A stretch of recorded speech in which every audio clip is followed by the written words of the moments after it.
Et ce jour-là, je peux vous dire qu'il y a eu une grande émotion, que ce soit au niveau des participants, que ce soit au niveau des Québécois qui nous observaient depuis 4 mois. Bonjour, cher abonné du Plige. Donc aujourd'hui, on a l'honneur de recevoir Marie-Luce Lafarge. Donc on s'était rencontrés il y a un an sur des projets et aujourd'hui, elle revient avec nous pour nous présenter les avancées, voire le bilan de ce projet qui était basé en fait sur tout ce qui est insertion par la mobilité. Comment vas-tu, Marie-Luce? Bah, écoutez, ça va. Et puis surtout, je souhaite mes meilleurs voeux à tous les auditeurs de PI. Donc Marie-Luce, on s'était rencontrés il y a un an Oui, sur des projets oui, avec ton association PASS 21. absolument. Et aujourd'hui, tu viens au bout d'un an nous faire un petit bilan d'étape. Donc, Oui. c'est l'occasion d'expliquer ce qui s'est passé pendant ces quelques mois sur le Canada. Et ensuite, on parlera un petit peu rentrer dans le vif du sujet. Absolument. Alors, c'est vrai que j'avais eu cette opportunité de venir vous présenter un programme d'accompagnement pour nos jeunes qui veulent aller étudier au Canada, en particulier au Québec. Alors, cette première expérience, je dirais pas que c'est un échec, mais elle n'a pas abouti là où on souhaitait qu'elle aboutisse pour plusieurs raisons. La première raison, c'est que l'accompagnement qu'on aurait pu avoir des institutions n'a pas fonctionné parce que ces institutions étaient en plein chamboulement. Donc c'est vrai que dans ces cas-là, c'est un petit peu difficile de faire le suivi. Et de fait, les familles ont dû s'engager un peu plus que ce que nous aurions souhaité. Et c'est toujours pas réglé au niveau de ces étudiants-là. Donc on devait en avoir 40, finalement on en a eu 10, et sur les 10, je dirais qu'il y en a 4 qui subsistent encore dans le programme. On a été confronté à beaucoup d'abandon parce que quand les jeunes quittent leur famille, ils ont l'impression, et c'est vrai, c'est une nouvelle vie, mais euh, on n'est pas là pour être en vacances. Et j'avais été claire, j'avais dit c'est un programme qui est pour les forts, et si on est faible, il faut devenir fort. Donc on a eu ce dysfonctionnement administratif, et puis des jeunes qui n'avaient pas forcément, je dirais, l'étoffe, désolée de le leur dire, mais euh, alors on m'a parlé de la nouvelle génération. C'est vrai que j'étais pas forcément suffisamment, je dirais, outillée pour cette nouvelle génération qui a vu toute sa famille trimée pendant des années pour peu de résultats parfois. Et donc ça les met dans un processus mental qui est différent des jeunes d'il y a une dizaine d'années. Alors il a été difficile de leur expliquer ce en quoi consistait un accompagnement social. Euh, Ma petite déception, je dirais, c'est que parfois, les parents n'ont pas été à nos côtés. Alors, je peux les comprendre. Hein, quand on a, moi j'ai 4 enfants, c'est sûr qu'on se bat bec et ongle pour son enfant.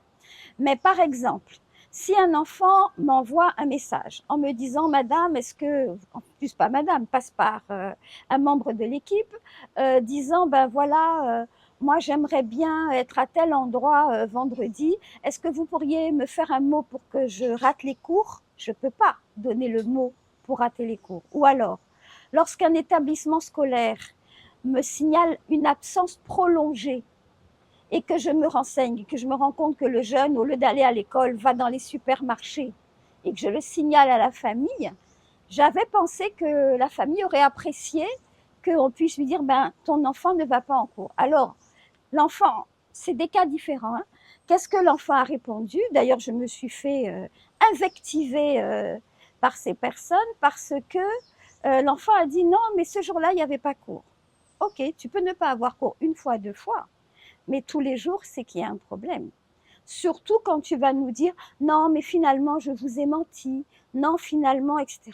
Ou alors des jeunes qui sont rentrés en vacances pour Noël, c'est légitime. Moi-même, quand mes enfants étudiaient, quand je le pouvais, je les faisais rentrer.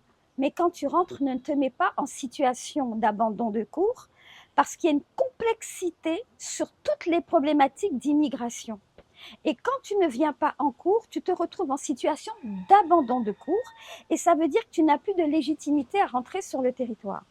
Donc, soit de notre côté, nous n'avons pas été assez clairs, soit de leur côté, il y a eu une incompréhension, mais c'est un peu comme quand il y a un conflit dans un couple, je dirais les torts sont partagés.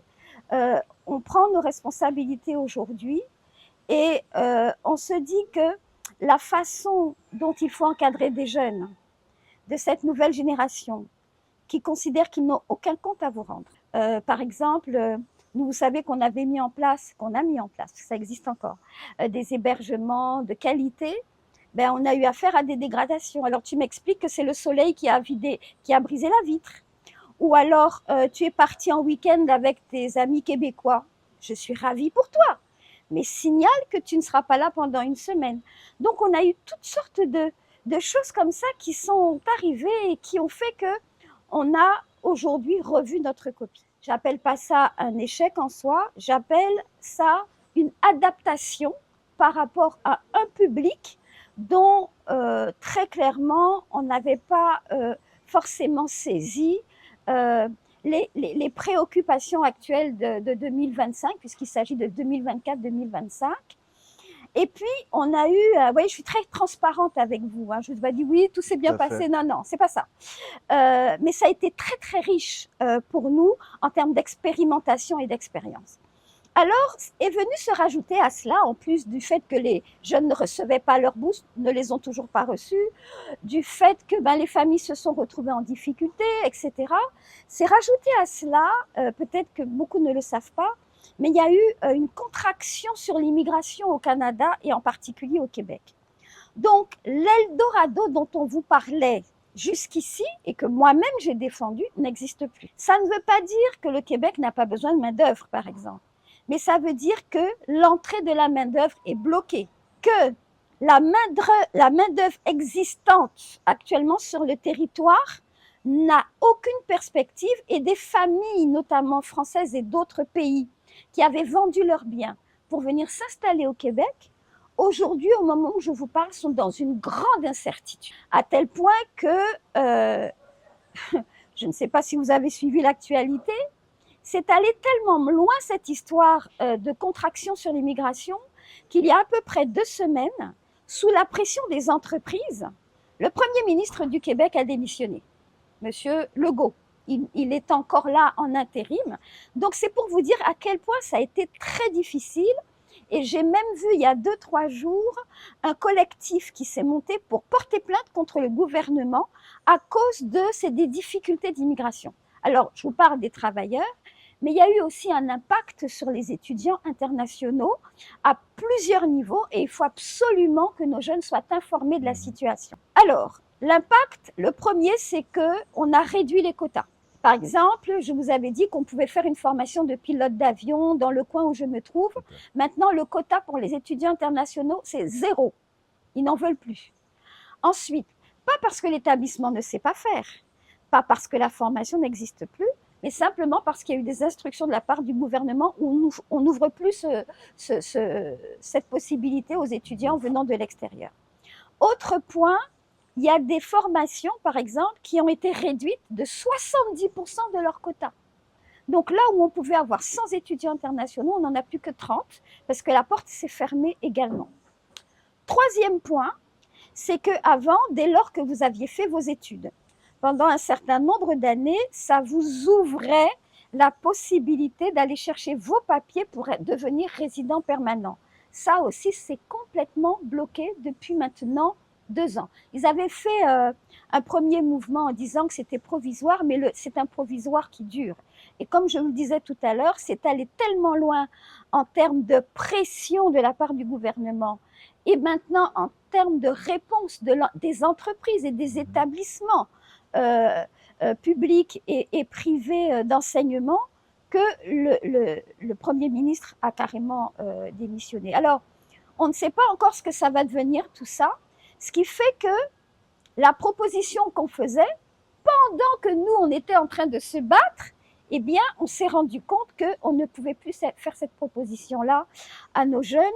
de la Guadeloupe et des Outre-mer plus particulièrement. Alors, l'équipe s'est réunie et puis on s'est dit, bon, qu'est-ce qu'on fait? On ne peut plus leur promettre de pouvoir étudier et travailler.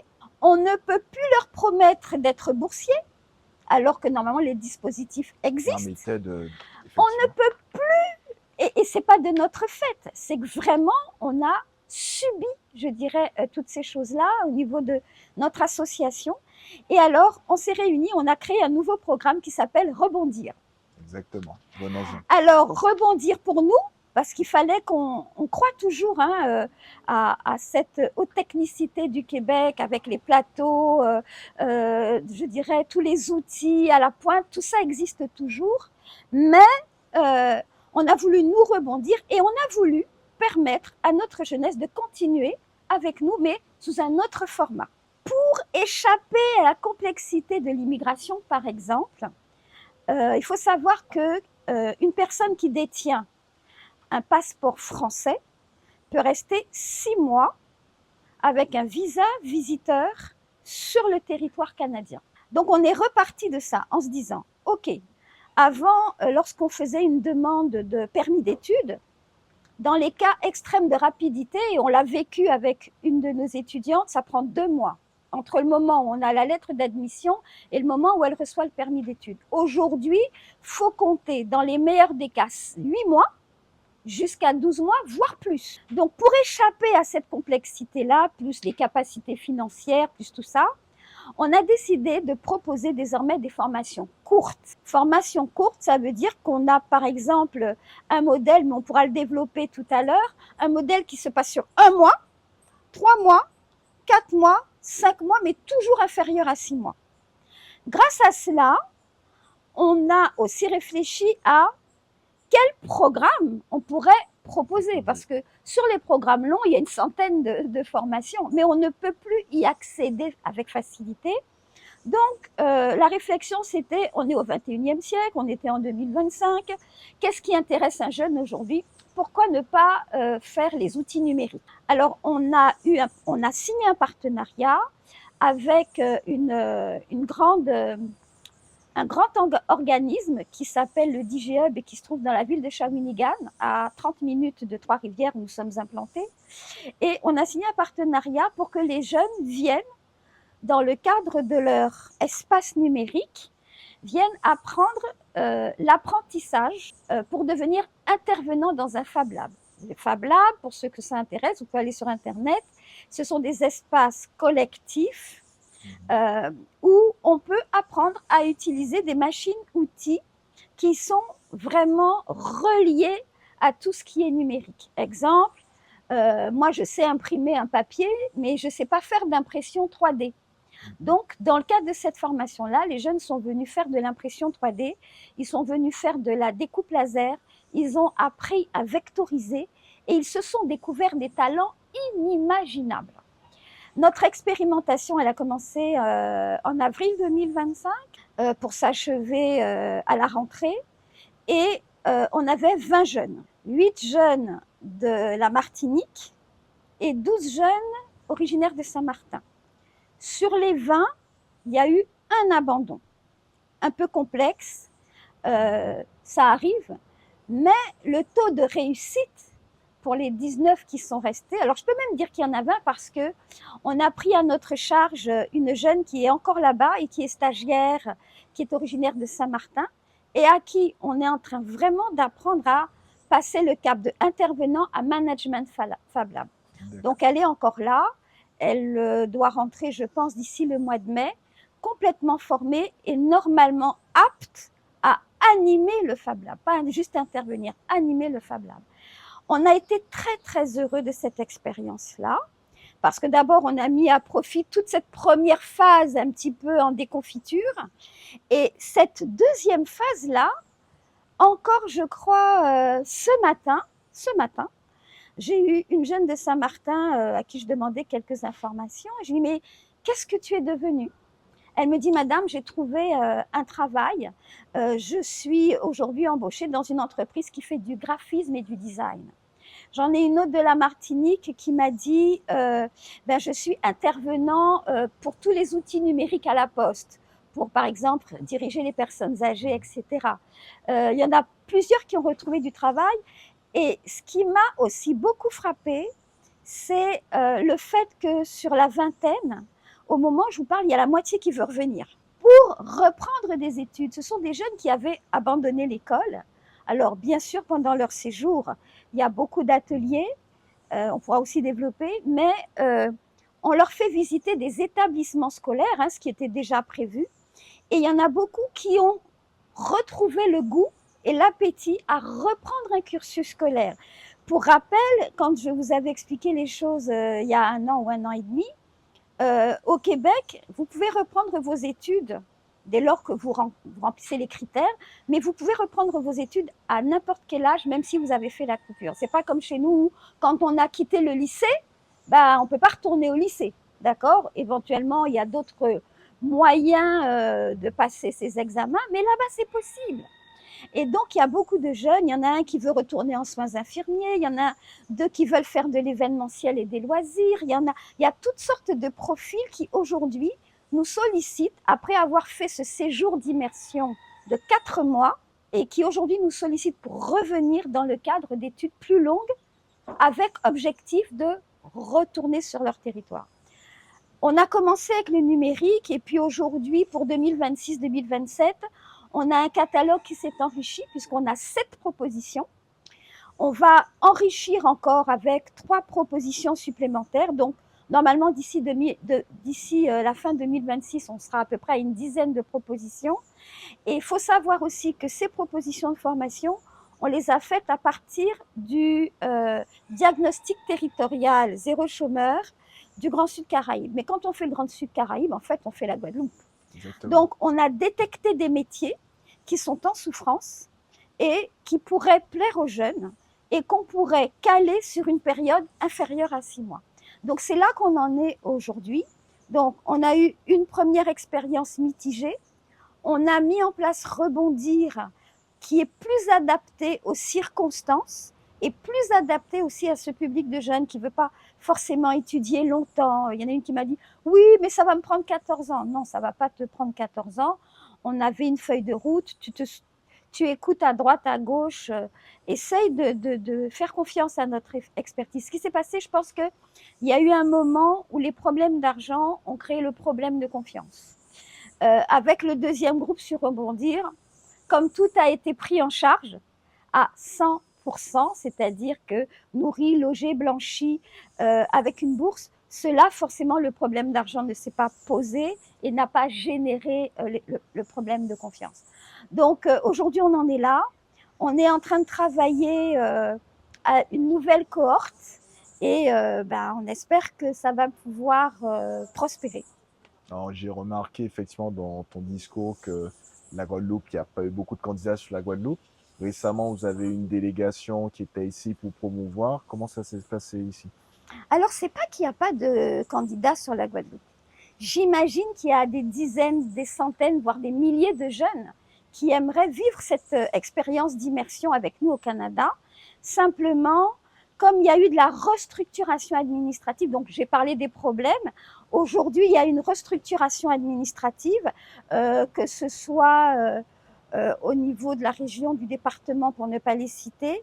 Et je dirais qu'on a bon espoir pour nos jeunes de la Guadeloupe, puisque le dialogue maintenant est ouvert. J'ai été reçue la semaine passée, la semaine d'avant, par la nouvelle direction, qui a entendu et qui semble prête à vouloir collaborer avec nous. En tout cas, tous les signaux sont au vert. On espère que ça ira jusqu'au bout.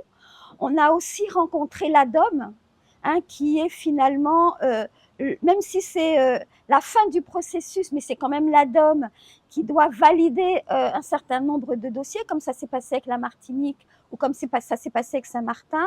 On a d'excellentes relations avec la personne qui s'occupe de cela. Et lorsque nous appelons, lorsque nous écrivons, on a des réponses. Le problème qu'il y avait précédemment, c'est que lorsqu'on contactait, il n'y avait pas de retour, ou alors les retours étaient un petit peu, je dirais, insatisfaisants. Aujourd'hui, ce n'est plus le cas. Donc, bonne relation avec la DOM, bonnes relations avec la nouvelle direction de la région que je tiens à remercier parce que ça m'a fait chaud au cœur. Et on espère vraiment que cette année, les jeunes de la Guadeloupe vont pouvoir bénéficier de ce qu'on a mis en place. Je suis guadeloupéenne, je revendique, et c'est vrai que ça m'embêtait qu'il n'y ait pas d'ouverture ici. Donc les dispositifs existent. On est en train de travailler sur une base saine, une bonne base, à l'appui de notre bilan. La Saint-Martin va nous renvoyer 12 jeunes qui vont arriver d'ici la fin du mois de février. On va laisser passer le carnaval quand même qui s'éclate un peu avant de rentrer dans le grand froid polaire, parce que là, du coup, il fait un peu froid en ce moment. Donc, Saint-Martin nous a fait confiance. Saint-Martin a fait remonter l'information jusqu'à France Travail à Paris, alors que bon, on l'a présenté ici, mais je comprends que ce n'est pas facile, puisqu'il y a eu des expériences négatives avec d'autres organisations, et il faut montrer patte blanche, et ça, je le comprends, c'est légitime. Donc aujourd'hui, on a une très belle expérience avec Saint-Martin. La Martinique va nous renvoyer des jeunes, mais bon, ils attendent leur financement, mais ils sont prêts à repartir avec nous sur des groupes plus importants. Et donc, on a commencé le travail avec la Guadeloupe et j'en suis vraiment très heureuse. Alors, on a pas mal de formations sur 2026, 2027 qui vont arriver. Oui. Ces formations, est-ce qu'elles sont diplômantes? Est-ce que les jeunes repartent avec un certificat, une attestation ou des acquis? Comment ça se passe? Alors, on a 2 formations qui ont juste, ils repartent avec une qualification. Ça ne veut pas dire que ce n'est pas du professionnel, mais ce ne sont pas des établissements publics. Il s'agit du numérique qu'on a testé en 2025 et aussi du lab audiovisuel. Sur l'audiovisuel, la particularité, c'est qu'il se retrouve dans un lab extrêmement équipé. D'ailleurs, j'invite le Pige à venir voir parce que c'est absolument extraordinaire ce qu'il y a là-bas. En tout cas, vous êtes invités. J'espère que vous pourrez venir. Et là, ça se passe avec des professionnels de l'audiovisuel. Ce n'est pas une école, ce sont des professionnels de l'audiovisuel, comme je vous le disais, extrêmement équipés. Et donc, du coup, sur ces 2 formations-là, on est sur des formations qualifiantes. Ensuite, pour les autres formations, exemple, écotourisme et service civique, service à la clientèle tourisme, mécanique de véhicules légers, j'entends par là tout ce qui va être scooter des mers, tronçonneuse, en fait tous ces appareils-là, ça se passe avec un établissement public. Ça veut dire que soit on va être sur du diplômant, soit on va être sur de la certification par rapport au fait que ce sont des établissements publics. Donc, ça va dépendre de la filière qui aura été choisie. Et puis, on va avoir un partenariat aussi avec un organisme, c'est un peu hybride, puisque on a l'idée aujourd'hui de lancer des programmes courts ou très courts sur l'entrepreneuriat. Il y a beaucoup de nos jeunes qui ont plein d'idées brillantes, mais ils ne savent pas par quel bout commencer. Ils ne savent pas comment, c'est quoi un business plan? C'est quoi un argumentaire? Donc, on a une formation là-dessus qui en plus intègre les outils numériques et notamment l'intelligence artificielle. Donc même là, on s'est mis au bout du jour. Maintenant, comment faire sans l'intelligence artificielle? Donc, que ce soit sur l'audiovisuel, le numérique, l'entrepreneuriat, on a intégré la notion d'intelligence artificielle à nos programmes. Donc, pour répondre, en résumé, c'est parfois certifiant, parfois qualifiant, et on peut aller sur du diplômant, mais là, on va retomber sur des formations d'environ 1800 heures, et on retombe dans, il faut faire les démarches, permis d'études, etc. Alors, on maîtrise toujours, mais l'a priori qui disait avant, ils vont partir, ils vont parvenir, est de moins en moins vrai. Il y a encore des moyens de rester sur le territoire, mais c'est un autre sujet. Que nous maîtrisons, on sait exactement ce qu'il faut faire. Mais bon, pour l'instant, on est vraiment sur la promotion du programme Rebondir. Et quelles sont tes ambitions pour les années à venir pour le programme Rebondir? Il est tout jeune.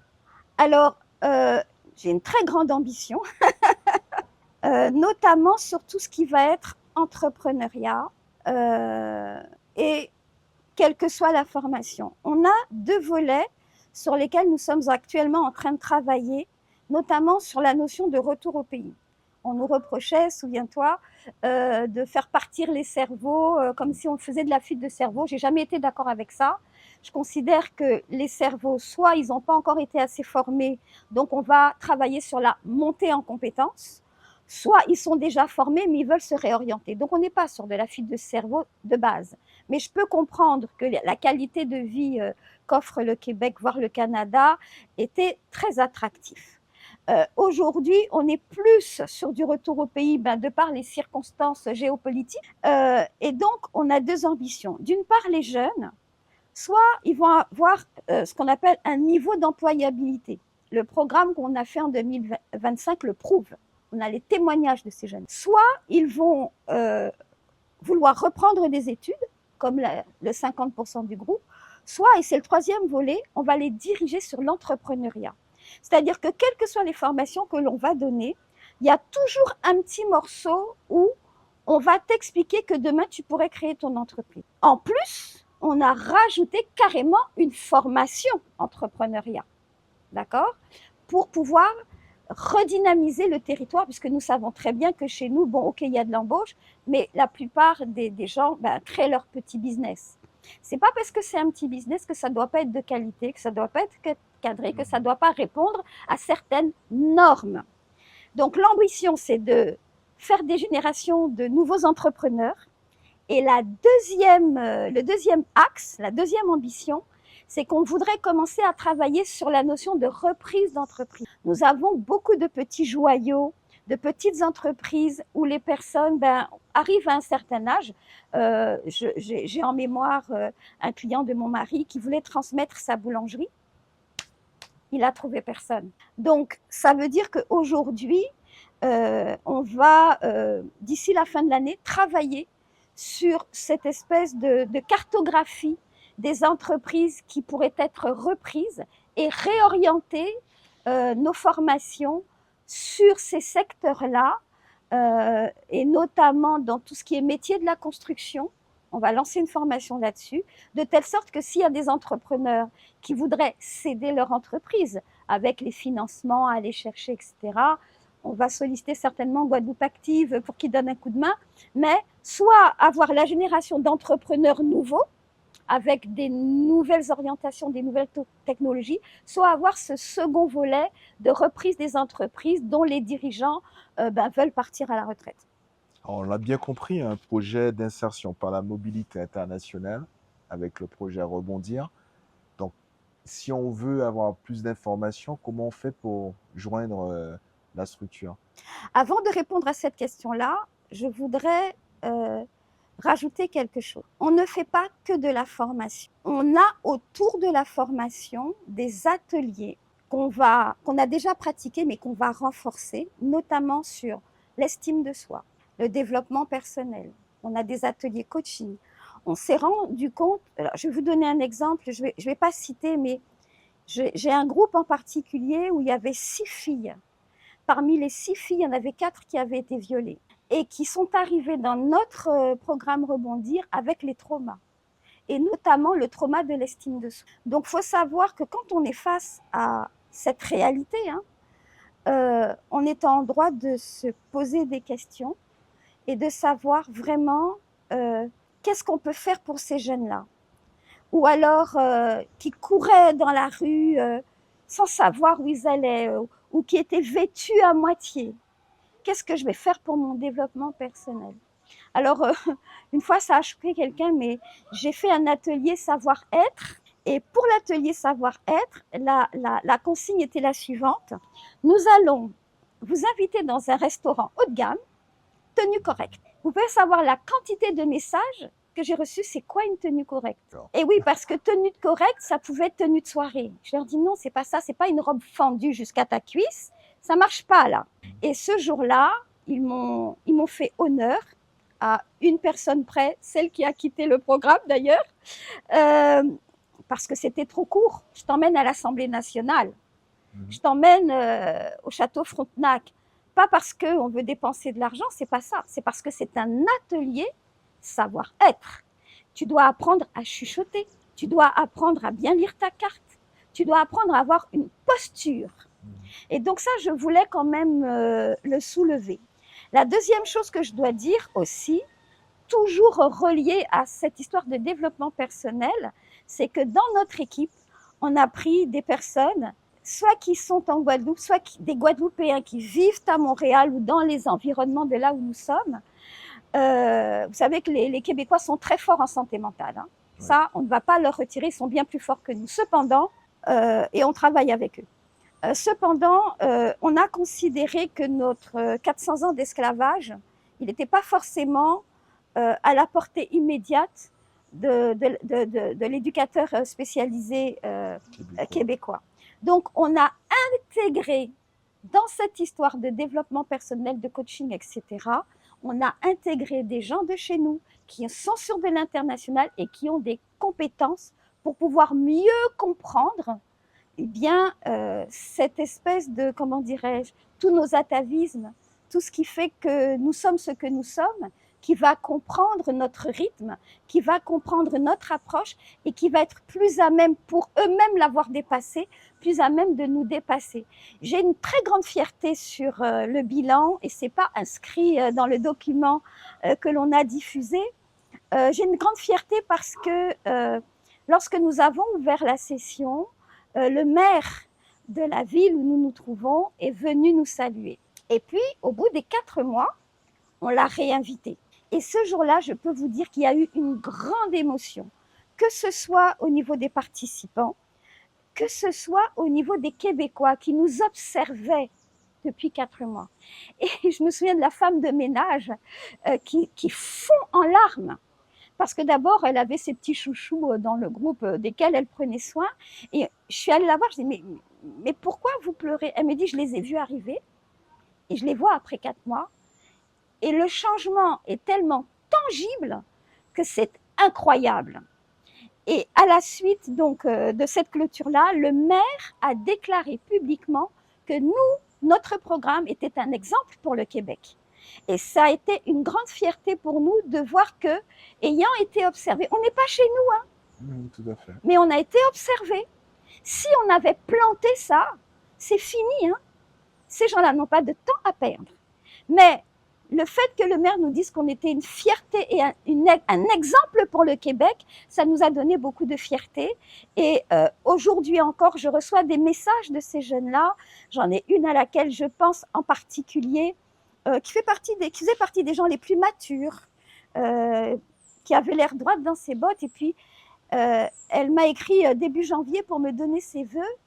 Et là, elle m'explique qu'elle a pris 4 mois pour atterrir. Qu'elle n'a même pas compris ce qui lui était arrivé, mais que oui, aujourd'hui, elle se sert des outils qui lui ont été enseignés. Oui, elle comprend mieux la vision et la philosophie du programme, qui n'est pas juste de faire une formation pour faire une formation, mais qui va aussi s'attacher au développement de l'humain. Et ça, c'est vraiment ce que nous souhaitons, et c'est la vision que nous avons du programme. Du coup, j'ai oublié la question. Comment on fait pour vous contacter? Alors, pour nous contacter, il faut nous envoyer un courriel, passe21.contact@gmail.com, dire que l'on est intéressé, et en fonction de la commune où vous vous trouvez, on va vous réorienter ou vous diriger directement par nos soins. Mais par exemple, on est en contact avec la CNBT, on est en contact avec le Grand Sud Caraïbes. Donc, en fonction de votre commune, on vous dira, vous passez par là, vous passez par là, parce que bon, on n'a pas encore uniformisé le processus pour s'inscrire. On arrive au mot de la fin. Merci Marie-Luce d'être venue sur notre antenne. On espère, on apporte bien l'invitation, peut-être vous voir sur le Québec, l'évolution du projet Rebondir à la 2e édition. Et on vous dit à très bientôt. À très bientôt. Merci beaucoup.